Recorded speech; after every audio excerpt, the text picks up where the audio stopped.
പ്രേതോച്ചാടനം. കഥ സന്തോഷ് ചിക്കാനം. അവതരണം ലക്ഷ്മി രാമചന്ദ്രൻ. ഇലഞ്ഞേരിയിൽ നിന്ന് മൂന്നാമത്തെ വിളി വന്നതും ഫാദർ ക്ലെമന്റ് ബൈബിളും കുടയുമായി പുറത്തിറങ്ങി. അപ്പോഴാണ് ഒരു ഫോർച്യൂണർ ഗേറ്റ് കടന്ന് പള്ളിമുറ്റത്തേക്ക് വന്നത്. മൗണ്ട് കോർക്കോവാഡോയിലേതുപോലെ തിരശ്ചീനമായി കൈകൾ നീട്ടി നിൽക്കുന്ന കർത്താവിന്റെ പ്രതിമയെ ഒന്ന് വലം വെച്ച് അത് പാരിഷ് ഹാളിന് മുന്നിൽ ബ്രേക്കിട്ടു. കോരിച്ചൊരിയുന്ന മഴയ്ക്കുള്ളിൽ ആ വാഹനം ഒരു കറുത്ത രഹസ്യം പോലെ ഫാദർ ക്ലെമന്റിനെ തെല്ലസ്വസ്ഥനാക്കി. അതിൽ നിന്ന് പിങ്ക് നിറമുള്ള കുടയുമായി ഇറങ്ങിയ യുവതി മുഖത്തേക്ക് വീണ മുടിയെടുത്ത് പിറകിലേക്കിട്ടതും അതുവരെയുണ്ടായിരുന്ന മൂടിക്കെട്ടലൊക്കെ ഒഴിഞ്ഞ് ഫാദറിന്റെ മനസ്സിൽ ദിവ്യമായൊരു വെളിച്ചം പരന്നു. ഈശോ മിശിഹായ്ക്ക് സ്തുതിയായിരിക്കട്ടെ ഫാദർ. സുന്ദരിയായ യുവതി നനഞ്ഞ കുട വരാന്തയിലേക്ക് എടുത്തു വച്ചതും അതിലെ വെള്ളം മാർബിൾ തറയിലേക്കിറങ്ങി ക്ലെമന്റിന് നേരെ ഒഴുകി വന്നു. എന്നെന്നും സ്തുതിയായിരിക്കട്ടെ. പ്രത്യഭിവാദ്യം ചെയ്ത് ഫാദർ കുരിശ് വരച്ചു. ഞാൻ സോഫിയ പോൾ. ജാക്കറ്റിലെ മഴത്തുള്ളികൾ തട്ടി താഴെയിടുന്നതിനിടയിൽ യുവതി സ്വയം പരിചയപ്പെടുത്തി. അപ്പോൾ അവരുടെ ചുണ്ടുകൾ ചെറുതായി വിറയ്ക്കുന്നത് ക്ലെമന്റ് ശ്രദ്ധിച്ചു. എന്താ ഈ നേരത്ത്? നെഞ്ചുവരെയെത്തുന്ന കറുത്ത താടിയിൽ അമർത്തിപ്പിടിച്ചുകൊണ്ട് ഫാദർ യുവതിയുടെ കണ്ണുകളിലേക്ക് നോക്കി. എനിക്കൊന്ന് കുമ്പസരിക്കണം. ഉയർന്നു പൊങ്ങിയ വിതുമ്പലിനിടയിൽപ്പെട്ട് തകർന്നു പോകാതിരിക്കാൻ പറയുന്ന ഓരോ വാക്കും അവൾ വളരെ കരുതലോടെയാണ് പുറത്തുവിട്ടത്. ഇതിലും വലിയ സമ്മർദ്ദങ്ങളുമായി മുൻപ് പലരും മുന്നിൽ വന്നിട്ടുള്ളതുകൊണ്ട് സോഫിയോട് ക്ലെമന്റിന് പ്രത്യേകിച്ച് ഒരു മമതയും തോന്നിയില്ല. ക്ഷമിക്കണം, അദ്ദേഹം പറഞ്ഞു. ഞാനൊരു അന്ത്യകൂദാശയ്ക്ക് പോകാനിറങ്ങുക. ഇപ്പൊ തന്നെ ലേറ്റായി. അങ്ങനെ പറഞ്ഞ് ഫാദർ വലത് കൈയിലെ വാച്ചിലേക്ക് നോക്കിയപ്പോൾ അതിന്റെ ചെറിയ സൂചി കൃത്യം 5 മുകളിലെത്തിയിരിക്കുന്നു. നാളത്തെ കുർബാനയ്ക്ക് ശേഷം നിങ്ങൾക്ക് കുമ്പസരിക്കാനുള്ള കാര്യങ്ങൾ ഞാൻ ഏർപ്പാട് ചെയ്യാം. ക്ലെമന്റ് മടക്കിയ കുട നിവർത്താൻ നോക്കിയതും സോഫിയ അദ്ദേഹത്തിന്റെ കൈകളിൽ അമർത്തിപ്പിടിച്ചു. കർത്താവിനെ ഓർത്തങ്ങനെ പറയരുത് ഫാദർ. ചുണ്ടുകളിൽ നിന്ന് വിട്ടുപോകാത്ത വിറയൽ കാണാതിരിക്കാൻ അവർ അതിനുമേൽ പല്ലുകൾ കൊണ്ട് അമർത്തി. അപ്പോൾ ഫാദർ ക്ലെമന്റിന്റെ ഫോണിലേക്ക് മരിക്കാൻ കിടക്കുന്ന ഔസേപ്പിന്റെ മകൻ ജോസഫിന്റെ 4ാമത്തെ വിളി വന്നു. മൊബൈൽ അദ്ദേഹം സോഫിയെ കാണിച്ചു. ഇത് കണ്ടോ? ഇലഞ്ഞേരിന്ന് ജോസഫ് എന്ന് പറയുന്ന ഒരാളാ. ഇനിയും അങ്ങ് ചെന്നില്ലെങ്കിൽ ഇങ്ങേരുടെ അപ്പൻ കർത്താവിന്റെ അനുഗ്രഹം കിട്ടാതെ മരിച്ചു പോകും. നിങ്ങൾ നാളെ വരൂ. ഇല്ലച്ചോ, ഇന്ന് കുമ്പസരിക്കാൻ ഒത്തില്ലേൽ ഞാനും ചത്തുപോകും. അത്രയ്ക്കും വലിയൊരു മഹാപാപം ചെയ്തിട്ടാ ഞാൻ വന്നേക്കുന്നത്.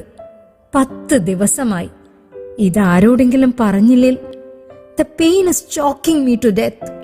സത്യമായിട്ടും ഞാൻ ചത്തുപോകുമച്ചോ. കനത്ത മഴയിലും അവളുടെ ഹൃദയമിടിപ്പ് ഫാദർ ശരിക്കും കേട്ടു. ഇതൊരുമാതിരി വല്ലാത്ത ഇടപാടായല്ലോ കർത്താവേ. അദ്ദേഹം കുന്നിലേക്ക് കാറ്റു വലിച്ചു കൊണ്ടുവരുന്ന മേഘങ്ങളിലേക്ക് നോക്കി. അല്ലെങ്കിൽ തന്നെ ആകെ ക്ഷീണിച്ച് എവിടെയെങ്കിലും ഒന്ന് കിടന്നാ മതി എന്ന അവസ്ഥയിൽ നിൽക്കുന്ന നേരത്തായിരുന്നു ജോസഫിന്റെ വിളി. ഇലഞ്ഞേരിയിൽ ചെന്ന് പെട്ടെന്ന് പോരാമെന്ന് കരുതിയതാണ്. അപ്പോ ഇതാ വന്നേക്കുന്നു മഹാപാപവും ചുമന്നുകൊണ്ട് മറ്റൊരുത്തി. മരണത്തിന്റെയും പാപത്തിന്റെയും ഇടയിൽ അനങ്ങാൻ പറ്റാതെ ഫാദർ നിന്നു. കൊച്ചച്ഛൻ ഒരാളുണ്ടായിരുന്നത് പെങ്ങളുടെ എൻഗേജ്മെന്റ് എന്നും പറഞ്ഞ് ഇന്നലെ കാലത്ത് തിരുവല്ലയിലേക്ക് പോയേക്കുവാണ്. കാലത്ത് പ്രേതോച്ചാടനമുണ്ടായിരുന്നതുകൊണ്ടാണ് ഈ ഏടാകൂടങ്ങളൊക്കെ വന്നത്. ബാധ കയറിയ ഒരാളെ ആത്മാവിന്റെ കരവലയത്തിൽ നിന്ന് ഊരിയെടുക്കുകയെന്ന് പറഞ്ഞാൽ എളുപ്പമുള്ള പരിപാടിയല്ല. കുർബാന പോലെയല്ലല്ലോ പ്രേതോച്ചാടനം. കുർബാന ദൈവസ്നേഹത്തിന്റെ കാര്യമായതുകൊണ്ട് എത്ര നീണ്ടുപോയാലും മനസ്സും ശരീരവും കല്ലുപോലെ നിൽക്കും. ഒരു ക്ഷീണവും ഏശത്തില്ല. പക്ഷെ ഉച്ചാടനത്തിന്റെ കാര്യം അങ്ങനെയല്ല. മൊത്തം നെഗറ്റീവാണ്. ഒരെണ്ണത്തിനെ ഒഴിപ്പിച്ചെടുക്കുമ്പോഴേക്കും ഏത് കൊമ്പത്തെ അച്ഛനാണെങ്കിലും വാഷിംഗ് മെഷീനിലിട്ട തുണി പോലെ കറങ്ങി തിരിഞ്ഞ് ഒരു പരുവമായിട്ടുണ്ടാകും. അഗത കുര്യനകത്ത് നിന്ന് DJ ഹാഷ് എന്ന ചുരുക്കപ്പേരിൽ അറിയപ്പെട്ടിരുന്ന ഹർഷനെ പിടിച്ചു പുറത്താക്കിയപ്പോഴേക്കും തന്റെ ആയുസിന്റെ പകുതിയും ഉരുകി വെള്ളമായെന്ന് ഫാദർ ക്ലെമന്റിനും തോന്നി. എന്റെ 20 വർഷത്തെ വൈദിക ജീവിതത്തിനിടയിൽ ഇത്രയും കുരുത്തം കെട്ടൊരാത്മാവിനെ ഞാൻ വേറെ കണ്ടിട്ടില്ല. വിയർപ്പിൽ കുതിർന്ന ശരീരം ഫാനിന്റെ താഴെ കസേരയിൽ ഉണക്കിക്കൊണ്ടിരിക്കുന്നതിനിടയിൽ അഗതിയുടെ ബന്ധുക്കളെ നോക്കിക്കൊണ്ട് ഫാദർ ക്ലെമന്റ് പറഞ്ഞു. അപ്പനും അമ്മച്ചിയും ചേട്ടനും അനിയത്തിയും ഒക്കെ കൂടി അവർ 7-8 പേരുണ്ടായിരുന്നു. ബാധയൊഴിപ്പിക്കൽ കണ്ടുനിന്ന ഏതൊരാൾക്കും ഫാദർ പറഞ്ഞത് ശരിയാണെന്ന് മനസ്സിലാവും. 4 മണിക്കൂർ പെടാ പാടുപെട്ടിട്ടാണ് അവനെ ഒരുവിധം നിലത്തിറക്കിയത്. പ്രേമം അസ്ഥിക്ക് പിടിച്ച ഒരു ഭയങ്കര കാമുകനായിരുന്നു ഹാഷ്. ബാംഗ്ലൂർ മലയാളിയായ ഡിസ്ക് ജോക്കി. വൈറ്റ് ഫീൽഡിലെ റെഡ് റൈനോവിൽ വെച്ചാണ് അഗത ഹാഷിനെ കണ്ടുമുട്ടുന്നത്. വെളുത്ത നല്ല ഉയരത്തിൽ അധികം മുറ്റില്ലാത്ത കറുത്ത താടിയും സ്വഭാവം പോലെ തന്നെ ഒതുക്കും തോറും നെറ്റിയിലേക്ക് വീഴുന്ന കുരുത്തം കെട്ട മുടിയുമൊക്കെയായി ഡാൻ വിൽസന്റെ പെയിന്റിങ്ങിലെ ക്രിസ്തുവിനെ പോലെ ഒരുത്തൻ. മറ്റ് ഡിസ്ക് ജോക്കിമാരെ പോലെ ചുമ്മാ പാട്ടും വെച്ചുകൊടുത്ത് തങ്ങളുടെ ജോലി തീർത്ത് കാശും മേടിച്ചു പോകുന്നവരുടെ കൂട്ടത്തിൽപ്പെട്ട ഒരാളായിരുന്നില്ല ഹർഷൻ. ബാംഗ്ലൂരിലെ IT കമ്പനിയിലൊക്കെ വന്ന് ജോലി ചെയ്യുന്ന പുതിയ പിള്ളേരനുഭവിക്കുന്ന മാനസിക സമ്മർദ്ദത്തെപ്പറ്റി അവരെക്കാളും വകതിരിവുള്ള ഒരുത്തൻ. അറിയാമല്ലോ, ഈ IT പാർക്കിലെ ജോലിയെന്നൊക്കെ പറഞ്ഞാൽ പോക്കറ്റിൽ നിറയെ കാശിട്ട് തന്ന് ഒരുമാതിരി വെള്ളത്തിൽ മുക്കി പിടിക്കുന്ന ഏർപ്പാടാണ്. മേലോട്ട് പൊങ്ങി വന്ന് ശ്വാസം വലിക്കണമെങ്കിൽ ഒരാഴ്ച കഴിയണം. ഒരു മഗ് തണുത്ത ബിയറും പനീർ ടിക്കയും കൂട്ടുകാരുടെ സിഗരറ്റിൽ നിന്നും കടം വാങ്ങിയ നീണ്ട 4 പുകയുമൊക്കെ കൂടി ഒന്ന് ചിൽഡാവാൻ ശനിയാഴ്ച തോറും ഇത്തരം രാത്രികളില്ലെങ്കിൽ ആർക്കായാലും വട്ടുപിടിക്കും. വാരാന്ത്യങ്ങളിൽ മുടങ്ങാതെയുള്ള ഈ ഡാൻസ് ഫ്ലോറിലെത്തുന്ന അഗതിയെപ്പോലുള്ളവരുടെ വേവലാതികൾ ഒന്നൊന്നായി ഊരി മാറ്റാൻ ഉതകുന്ന പാട്ടുകൾ എങ്ങനെ കുക്ക് ചെയ്യണമെന്ന് ഹാഷിനോളം വശമുള്ള DJs ബാംഗ്ലൂരിൽ അധികം പേരില്ല. ഭയങ്കര ഡിമാൻഡാണ്. പക്ഷെ അഗതിയെ പരിചയപ്പെട്ട ശേഷം എന്ത് തിരക്കുണ്ടെങ്കിലും സന്ധ്യ മയങ്ങി തുടങ്ങിയാൽ ശനിയാഴ്ച അയാൾ റെഡ് റൈനോവിലുണ്ടാകും. ഡിസ്ക് ജോക്കികൾ നല്ല പാചകക്കാരാണെന്ന് അഗതയ്ക്ക് തോന്നിയിട്ടുണ്ട്. കോണിലും ഉരുളക്കിഴങ്ങിലുമൊക്കെ ആവശ്യക്കാരുടെ രുചിക്കനുസരിച്ച് ഉപ്പും മുളകും ചില്ലി സോസും തക്കാളി നീരുമൊക്കെ ചേർക്കുന്നത് പോലെ അപ്പപ്പോൾ ഇൻസ്റ്റന്റായി പാട്ടിനെ പാകം ചെയ്യുന്നവരാണിവർ. അക്കൂട്ടത്തിൽ ഒരു നളൻ തന്നെയാണ് ഹാഷ്. അയാൾക്കൊപ്പമുള്ള ശനിയാഴ്ചകൾ അഗതയ്ക്ക് നൽകിക്കൊണ്ടിരുന്നത് നല്ല ഒരു ഡിന്നർ കഴിച്ച് എഴുന്നേൽക്കുന്നതിന്റെ സുഖവും സന്തോഷവുമായിരുന്നു. ആദ്യമൊക്കെ ബഹളങ്ങളിൽ നിന്ന് പരമാവധി അകലം പാലിച്ച് കൂട്ടുകാർക്കു പിന്നിൽ വെളിച്ചമധികം കടന്നു വരാത്ത ഒരു മൂലയിലിരുന്ന് റൈസ് ബിയർ കുടിച്ചിരുന്ന അഗതിയെ കാഴ്ചക്കാരിൽ അസൂയയുണർത്തുന്ന നൃത്തകാരിയാക്കി മാറ്റിയത് ഹാഷിന്റെ ബ്രില്യൻ്റ് ആയിട്ടുള്ള സോങ് മിക്സിംഗ് തന്നെയായിരുന്നു. കുട്ടിക്കാലത്ത് പഠിച്ചു മറന്ന ഭരതനാട്യവും കുച്ചിപ്പുടിയുമൊക്കെ വളരെ വർഷങ്ങൾക്ക് ശേഷം അവളുടെ പാദങ്ങൾ ഓർത്തെടുത്തു. കാൽമുട്ടുകൾക്കും തലച്ചോറുണ്ടെന്ന് അഗതയ്ക്ക് മനസ്സിലാക്കി കൊടുത്തത് ഹാഷാണ്. ഉച്ചാടനം നടന്നുകൊണ്ടിരിക്കെ ഫാദർ ക്ലെമന്റ് കുരിശും ബൈബിളും എന്ന് വേണ്ട അരമനയിലുള്ള സകല സാധനങ്ങളും എടുത്തു കാണിച്ചിട്ടും ഒരു തരത്തിലുമുള്ള പേടിയോ ദൈവത്തിന്റെ മണമടിക്കുമ്പോൾ പ്രേതങ്ങൾക്ക് സാധാരണ ഉണ്ടാവാറുള്ള വീർപ്പുമുട്ടലുകളോ പെടപെടപ്പോ ഒന്നും തന്നെ ഹാഷ് കാണിച്ചില്ല. അഗതയുടെ പ്രണയത്തെപ്പറ്റി കൂടുതൽ വിശദമായി മനസ്സിലാക്കിയാൽ മാത്രമേ ഇനി മുന്നോട്ടു പോകാൻ സാധിക്കൂ എന്നറിഞ്ഞപ്പോഴാണ് ക്ലെമന്റ് അവളുടെ ഇളയ സഹോദരിയെ വിളിച്ച് കാര്യങ്ങൾ തിരക്കിയത്. കഥ കേട്ടു കഴിഞ്ഞപ്പോൾ ഹാഷിനോട് അയാൾക്ക് എന്തെന്നില്ലാത്ത അനുകമ്പ തോന്നി. ഇക്കാലത്ത് ഇത്രയും ആത്മാർത്ഥതയുള്ള കാമുകന്മാരുണ്ടാകുമോ? കാർ ആക്സിഡന്റിൽപ്പെട്ട് കലങ്ങിപ്പോയ അയാളുടെ ഹൃദയത്തിൽ ഇപ്പോഴും അവളുണ്ട്. മരണം പോലും നുള്ളിക്കളയാതെ മാറ്റിവെച്ച ഇവരെ അടർത്തി രണ്ടാക്കാൻ നീ എന്നെ തന്നെ തെരഞ്ഞെടുത്തല്ലോ കർത്താവേ. ക്ലെമന്റ് ചുമരിൽ തറച്ചുവെച്ച കർത്താവിന്റെ മുൾക്കിരീടത്തിൽ നിന്നും വീഴുന്ന രക്തത്തിലേക്ക് നോക്കി. ദൈവത്തിന്റെ കൽപ്പന സ്വീകരിച്ച് അദ്ദേഹം വീണ്ടും ഉച്ചാടന കർമ്മത്തിലേക്ക് തിരിഞ്ഞു. പക്ഷെ ക്ലെമന്റിന്റെ ആജ്ഞകൾക്ക് വഴങ്ങില്ലെന്ന ഉറച്ച തീരുമാനവുമായി അഗതയ്ക്കുള്ളിൽ നിന്ന് ഹാഷ് ഇടയ്ക്കിടെ പരിഹാസം നിറഞ്ഞ ചിരിയോ ചെവി കരളുന്ന ഒരു മുരളലോ ആയി വെളിപ്പെട്ടുകൊണ്ടിരുന്നു. In the name of Jesus, I confront this evil.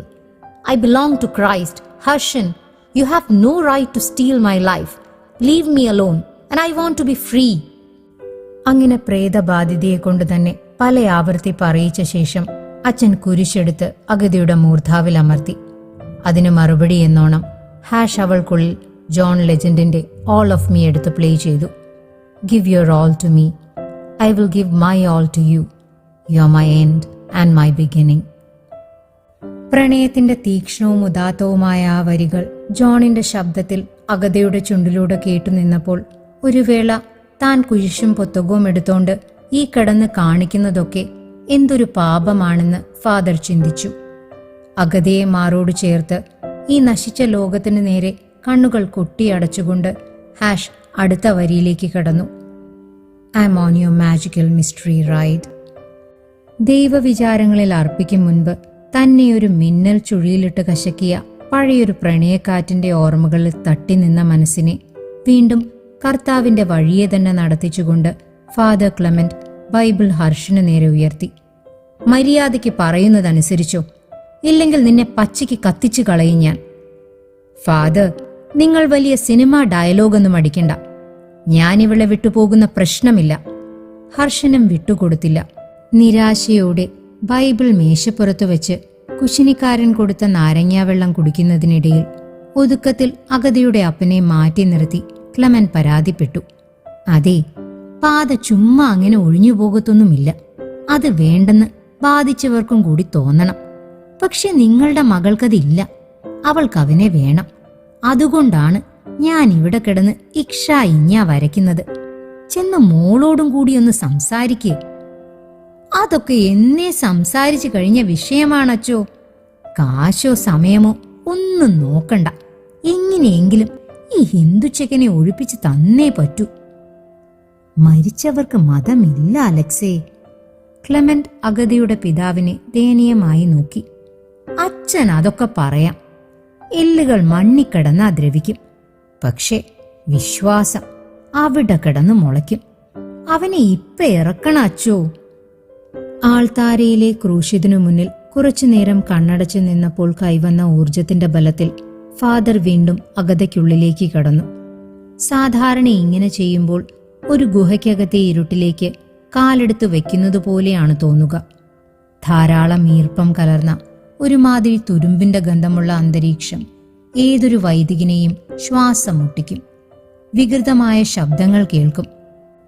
പക്ഷേ അഗതയുടെ ഉള്ളിൽ ഇപ്പോൾ സ്വച്ഛ ശാന്തമായ ഒരു നീല തടാകമാണ് കാണുന്നത്. അതിനുമേൽ ഹാഷ് ഒരു പക്ഷിയെ പോലെ വട്ടമിട്ടു പറക്കുന്നു. സാക്സഫോണിന്റെ നേരിയ സംഗീതം.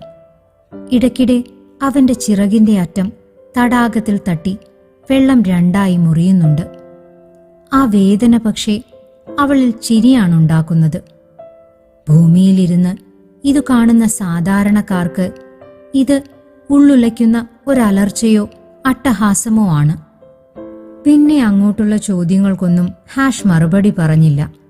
3 ദിവസമായി ഭക്ഷണം കഴിക്കാത്തത് കാരണം പള്ളിയിലെത്തുമ്പോൾ തന്നെ അഗത വളരെ ക്ഷീണിതയായിരുന്നു. അത് കഴിഞ്ഞുള്ള നിരന്തരമായ ചോദ്യം ചെയ്യലും വിട്ടുകൊടുക്കാൻ ഇഷ്ടമില്ലാത്ത ആത്മാവിനെ അച്ഛന്റെ കൈകളിൽ എത്തിക്കാതിരിക്കാനുള്ള ബദ്ധപ്പാടുകളുമൊക്കെയായപ്പോഴേക്കും അവൾ കൂടുതൽ തളർന്നു. അത് നല്ലതാണെന്ന് അച്ഛനും തോന്നി. മനസ്സൊരണക്കെട്ടാണ്. അത് തകർത്ത് അതിനകത്ത് കെട്ടിക്കിടക്കുന്ന സമ്മർദ്ദത്തെ പുറത്തെടുക്കലാണ് ഒരു പ്രേതോച്ചാടകന്റെ ധർമ്മം. വിള്ളലുകൾ വീണു തുടങ്ങിയ മനസ്സിനകത്ത് ആത്മാവിന് അധിക നേരം നിൽക്കാൻ പറ്റില്ല.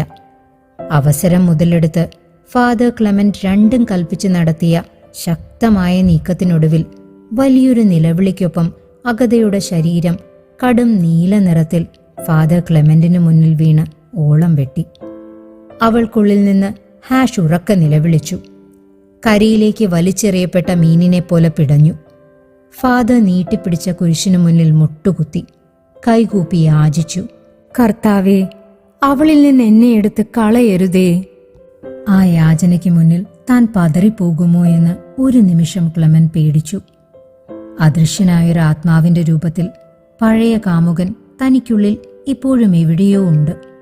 നീണ്ട 12 വർഷക്കാലം വചനങ്ങൾ കൊണ്ടു കഴുകിയിട്ടും തിരുവസ്ത്രത്തിൽ നിന്ന് അത് മാഞ്ഞുപോയിട്ടില്ല.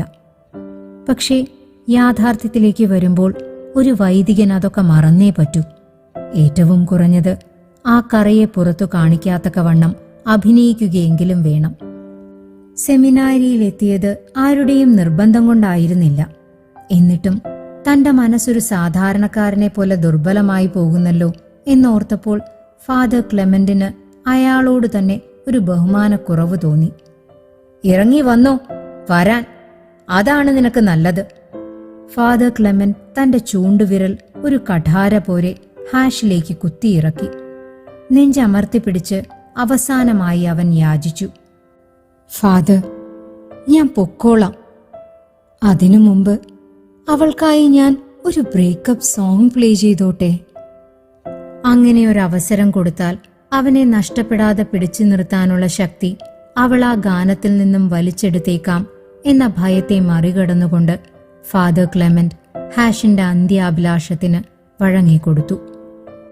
Don't leave me in all this pain. Don't leave me out in the rain.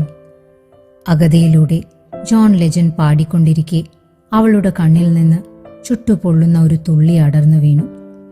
അത് ഹാഷ് ആണെന്ന് ഫാദർ ക്ലെമന്റിന് തോന്നി. അയാൾ അതിലേക്ക് കുറച്ചു നേരം നോക്കി നിന്നു.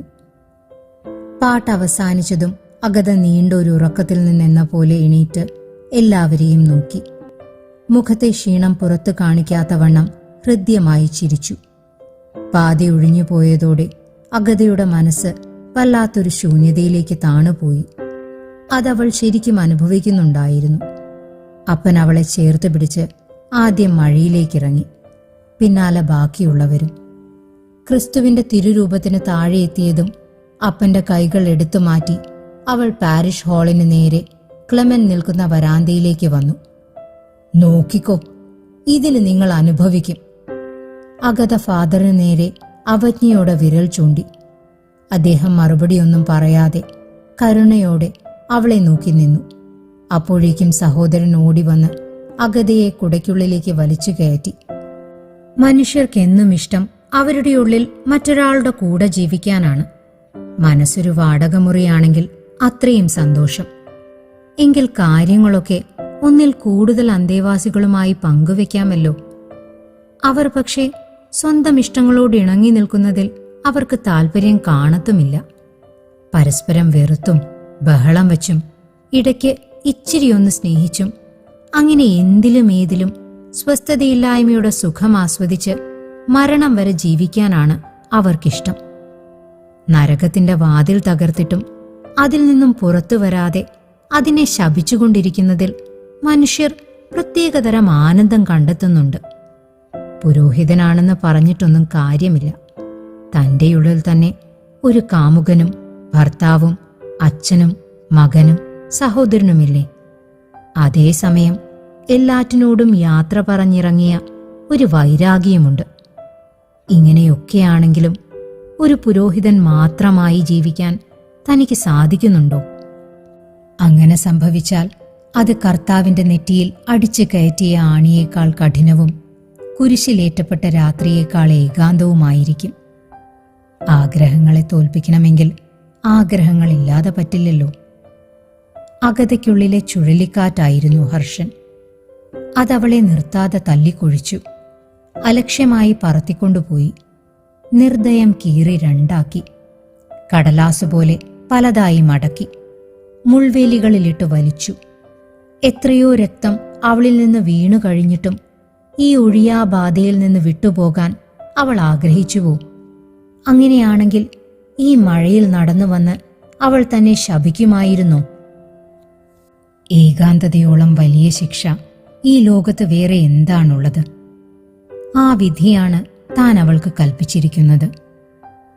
അരമനയ്ക്കുള്ളിൽ കിടന്ന് വിറച്ചുകൊണ്ടിരിക്കുന്ന ജനൽ വിരികളിലേക്ക് നോക്കിയപ്പോൾ ഹാഷ് ഇപ്പോഴും അവിടെ തന്നെയുണ്ടെന്ന് ഫാദർ ക്ലെമന്റിന് തോന്നി.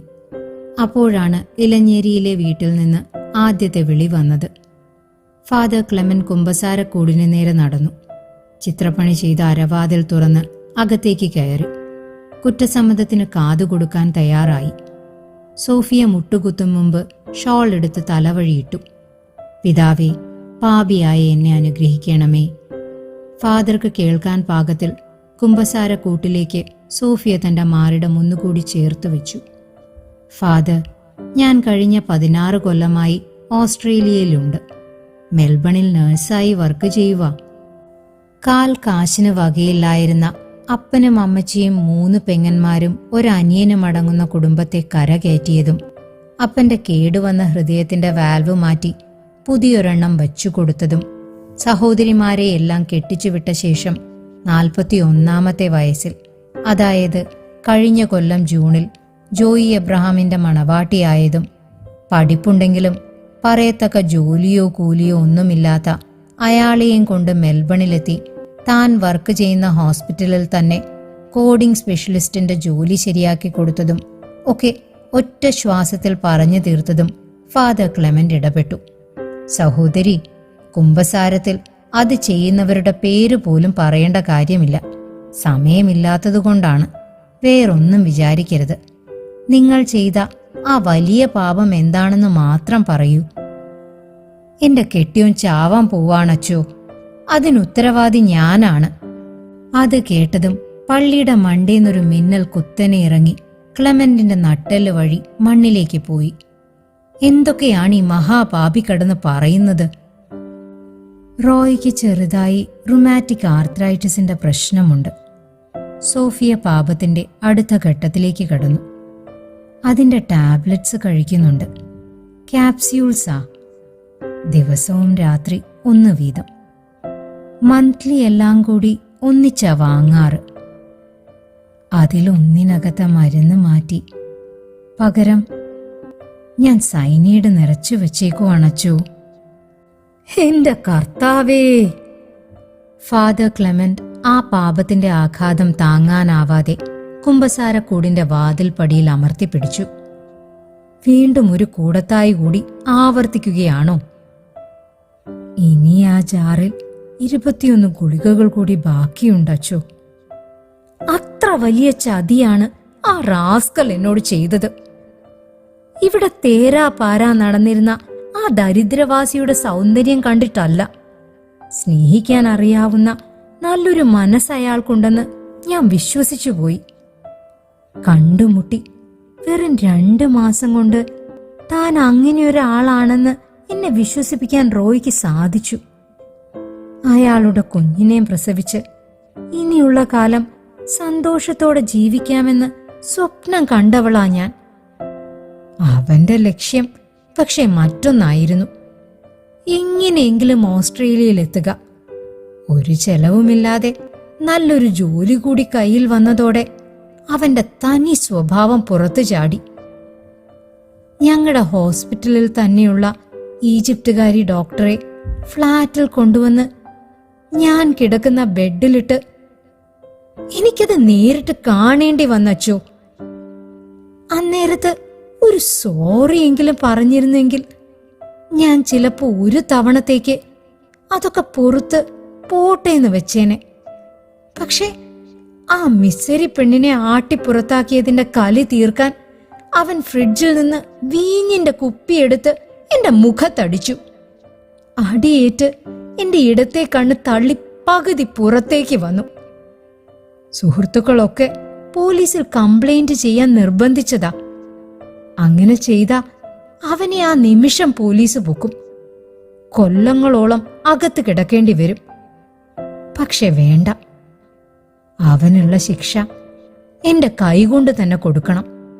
ഞാൻ തീരുമാനിച്ചു. അന്ന് രാത്രി ജോലി കഴിഞ്ഞ് റോയി മടങ്ങി വന്നപ്പോൾ ഒന്നും സംഭവിക്കാത്തതുപോലെ ഞാൻ ചെന്ന് വാതിൽ തുറന്നു കൊടുത്തു. അയാളുടെ പ്ലേറ്റിൽ റൊട്ടിയും ഓർഡർ ചെയ്തു വരുത്തിയ കോഴിക്കറിയും വിളമ്പി. മുട്ടോളം ഇറക്കി വെച്ച അടിയുടുപ്പുമായി അവന്റെ കാമുകി കാലകത്തി കിടന്ന അതേ ബെഡിൽ തന്നെ ഞാൻ കിടന്നു, വിരിപ്പ് പോലും മാറ്റാതെ. ഉറങ്ങും മുമ്പ് വിസ്കിയും സിഗരറ്റും മണക്കുന്ന അവന്റെ മുഖം എന്റെ നേരെ എടുത്തു വെച്ച് ചുണ്ടിൽ ഉമ്മ വെച്ചു. ആക്ച്വലി അവന്റെ അമ്പരപ്പ് ഞാൻ എൻജോയ് ചെയ്യുകയായിരുന്നു ഫാദർ. അവൻ എന്തോ മറന്ന പോലെ പെട്ടെന്ന് എണീറ്റ് കുപ്പിയിൽ നിന്നൊരു ടാബ്ലറ്റ് ഉള്ളം കൈയിൽ തട്ടിയിട്ടു. കുറെ നേരമായി ആലോചിച്ചുകൊണ്ടിരിക്കുകയായിരുന്നുവെങ്കിലും ഇളം നീല നിറമുള്ള ആ ക്യാപ്സ്യൂൾ അവന്റെ തൊണ്ട വഴി വെള്ളത്തോടൊപ്പം ഇറങ്ങി പോകുന്നത് കണ്ടപ്പോഴാണ് റോയിയെ ഇല്ലാതാക്കാനുള്ള ശരിയായ വഴി കർത്താവ് എനിക്ക് മുന്നിൽ തുറന്നിട്ടത്. കർത്താവോ, കൊല കർത്താവിന്റെ വഴിയല്ല. ഫാദർ ക്ലെമന്റിന്റെ ശബ്ദമുയർന്നു. കർത്താവോ സാത്താനോ ആരായിരുന്നാലും അവൻ എന്നെ തല്ലിക്കഴിഞ്ഞതിന്റെ 4-ാം ദിവസം ആ ജാറിനകത്ത് ഞാൻ സൈനൈഡ് ചേർത്തു. ഇനിയുള്ള 21 ദിവസങ്ങളിൽ ഏതെങ്കിലും ഒരു രാത്രി അവൻ അതിൽ നിന്ന് ആ ക്യാപ്സ്യൂൾ എടുത്ത് വായിലിട്ട് വെള്ളം കുടിക്കും. അത് ആമാശയത്തിലെത്തും മുമ്പ് അവൻ മരിച്ചു വീഴും. സംഗതി ആത്മഹത്യയാണെന്ന് എല്ലാവരും കരുതും.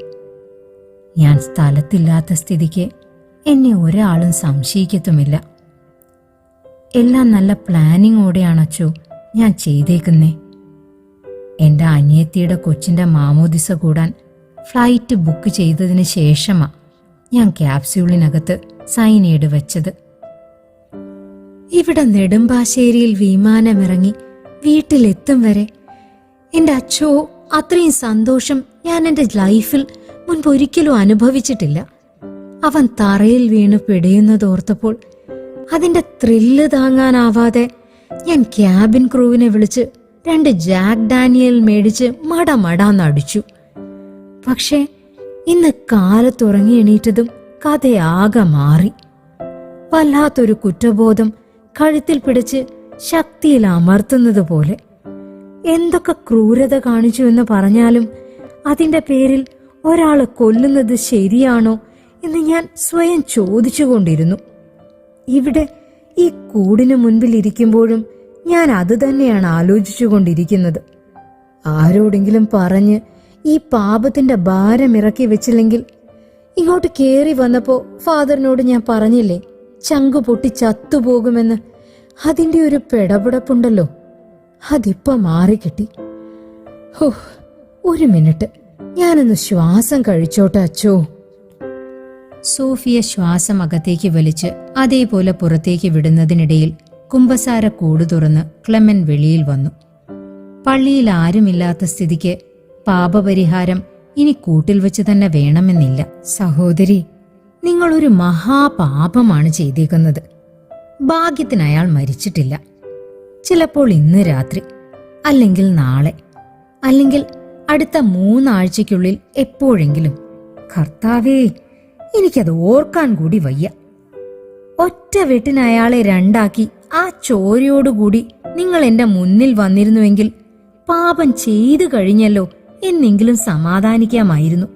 ഇതിപ്പോ ഏതായാലും ഈ പാപം കർത്താവിങ്കൽ ഏൽപ്പിക്കാതെ ഈ നിമിഷം നിങ്ങൾക്ക് തന്നെ ഇത് പരിഹരിക്കാവുന്നതാണ്. സഹോദരി എത്രയും വേഗം റോയിയെ വിളിച്ച് സത്യം പറയുക. അച്ഛൻ എന്ത് മണ്ടത്തരമാണീ പറയുന്നേ? സോഫിയ കാറിന്റെ ചാവി വിരലിലിട്ട് കറക്കി. ഇത്രയും ചെയ്തു വെച്ചിട്ട് അതൊക്കെ കേറി ഏറ്റാൽ ഞാൻ അങ്ങേരെ കൊല്ലാൻ നോക്കിയെന്നും പറഞ്ഞ് പോലീസിൽ പരാതി കൊടുത്ത പിന്നെ ഈ ജന്മത്തിൽ ഓസ്ട്രേലിയയിലോട്ടല്ല മറ്റൊരു രാജ്യത്തേക്കും എന്നെ അടുപ്പിക്കത്തില്ല.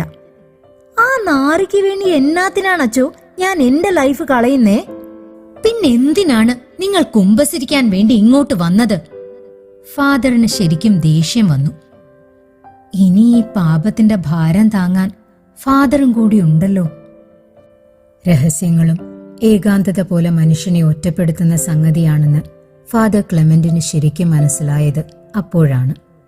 അസാമാന്യമായ കരുത്തുള്ളവർക്ക് മാത്രമേ അതിന്റെ ഭാരവും ചുമലിൽ വെച്ച് ഒറ്റയ്ക്ക് നടക്കാൻ സാധിക്കുകയുള്ളൂ. പീഠാനുഭവ വാരങ്ങളിൽ ഇടവകക്കാർ പല രഹസ്യങ്ങളും ഫാദർ ക്ലെമന്റിന് മുന്നിൽ തുറന്നു വെച്ചിട്ടുണ്ട്. പോലീസിന് ഇനിയും തെളിയിക്കാൻ പറ്റാത്ത കൊലപാതക കേസിലെ പ്രതിയെ വരെ അദ്ദേഹത്തിനറിയാം. അവിഹിത ബന്ധങ്ങളുടെ കാര്യം പിന്നെ പറയേണ്ട. ചിലതൊക്കെ കേട്ടാൽ കുമ്പസാര കൂട്ടിന്നിറങ്ങി പാപികളുടെ മോന്തക്കിട്ട് ഒറ്റ അടി വെച്ചു കൊടുക്കാൻ തോന്നും. എന്തൊക്കെയാണെങ്കിലും ആ രഹസ്യങ്ങൾക്കെല്ലാം തന്നെ വിശുദ്ധ കുർബാനയിൽ വിളമ്പുന്ന തിരുവോസ്തിയേക്കാൾ കനം കുറവായിരുന്നു. പക്ഷെ ഇതങ്ങനെയാണോ? റോയ് വധിക്കപ്പെട്ടാൽ ആ പാപത്തിന്റെ തലയോ കാലോ സോഫിക്കൊപ്പം താനും പിടിക്കേണ്ടി വരും. പോലീസിന്റെ ഭാഷയിൽ പറഞ്ഞാൽ കൂട്ടുപ്രതി. കൊലപാതകം നടക്കുമെന്നറിഞ്ഞിട്ടും അത് പറയാതിരിക്കുന്നതിൽ പരം അപരാധം വേറെന്തുണ്ട്? വേണമെങ്കിൽ ഈ നിമിഷം റോയിയുടെ നമ്പർ സംഘടിപ്പിച്ച് മെൽബണിലേക്ക് വിളിക്കാം. പക്ഷേ ഇതൊരു കുമ്പസാര രഹസ്യമാണ്. ഒരാൾ അയാളെ തന്നെ കവർന്നെടുത്ത ശേഷം ആ മോഷണം മുതൽ തന്നെക്കാളും വിശ്വസ്തനായ മറ്റൊരാളെ ഏൽപ്പിക്കുന്ന പരിപാടി.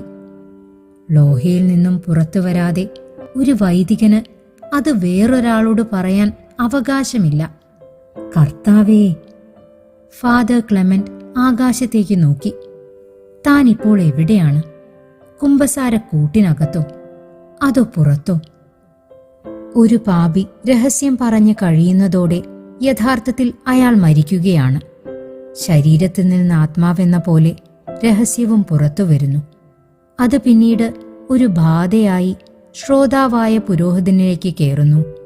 ശിക്ഷിക്കപ്പെട്ട പാപി അതിന്റെ കാലാവധി കഴിഞ്ഞു പുറത്തു വരുമ്പോൾ പുരോഹിതനു മുന്നിൽ തടവറയുടെ വാതിൽ തുറക്കപ്പെടുന്നു. സോഫിയയിൽ നിന്ന് പുറത്തിറങ്ങിയ രഹസ്യം തന്റെ ശരീരത്തിലേക്ക് ആവേശിച്ചു കഴിഞ്ഞെന്ന് ഫാദർ ക്ലെമന്റിന് മനസ്സിലായി. ഇപ്പോൾ ഉമിനീരിന് പച്ച ഇരുമ്പിന്റെ രുചിയാണ്. വയറ്റിൽ എന്തൊക്കെയോ കിടന്ന് ഉരുണ്ടു മറിയുന്നു.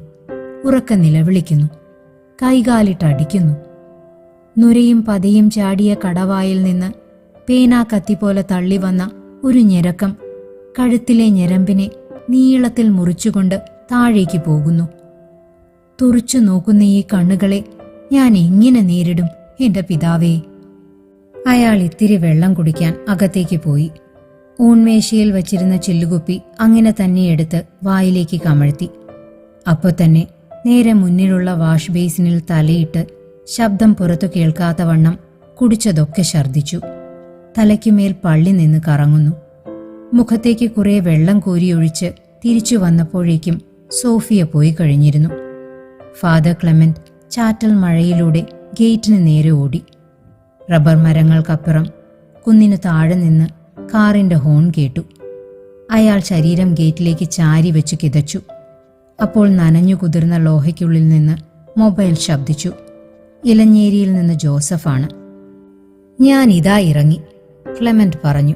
വേണ്ടച്ചോ, അപ്പം പോയി. ജോസഫ് ഫോൺ കട്ട് ചെയ്തു. അന്ത്യകൂദാശ കിട്ടാതെ അപ്പൻ വിട്ടുപോയതിലുള്ള പരിഭവവും അമർഷവും ജോസഫിന്റെ ശബ്ദത്തിലുണ്ടായിരുന്നു.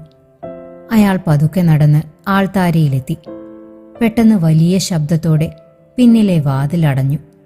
ഉള്ളിലേക്ക് കയറിയ തണുത്ത കാറ്റിൽ ജനൽ വിരികൾ കിടന്ന് വിറയ്ക്കുന്നത് കണ്ടപ്പോൾ ഫാദർ ക്ലെമന്റിന് ആദ്യമായി പേടി തോന്നി. പെട്ടെന്ന് ആരോ പിടിച്ച് നിലത്തടിക്കും പോലെ അയാൾ തറയിൽ വീണു. തല കാൽമുട്ടുകളിലേക്ക് ഇറക്കി വെച്ച് അയാൾ പലതവണ വളയുകയും നിവരുകയും ചെയ്തു. തനിക്കകത്ത് നിന്ന് ആരോ ചിരിക്കുകയും മുരളുകയും ചെയ്യുന്നത് ക്ലെമന്റ് കേട്ടു. കുതിരാൻ ശ്രമിക്കും തോറും അകത്ത് കിടക്കുന്ന രഹസ്യം തന്നെ വരിഞ്ഞു മുറുക്കുകയാണ്. ഇതിൽ നിന്ന് ഇനിയൊരു മോചനമില്ല. ഒടുവിൽ എവിടുന്നോ കൈവന്ന കരുത്തിൽ പിടിച്ച് എണീക്കുന്നതിനിടയിൽ കയ്യിൽ തടഞ്ഞ വെള്ളിക്കുരിശ് സ്വന്തം നെറ്റിയിൽ അമർത്തിക്കൊണ്ട് ഫാദർ ക്ലെമന്റ് വിതുമ്പി. ഒഴിഞ്ഞു പോ,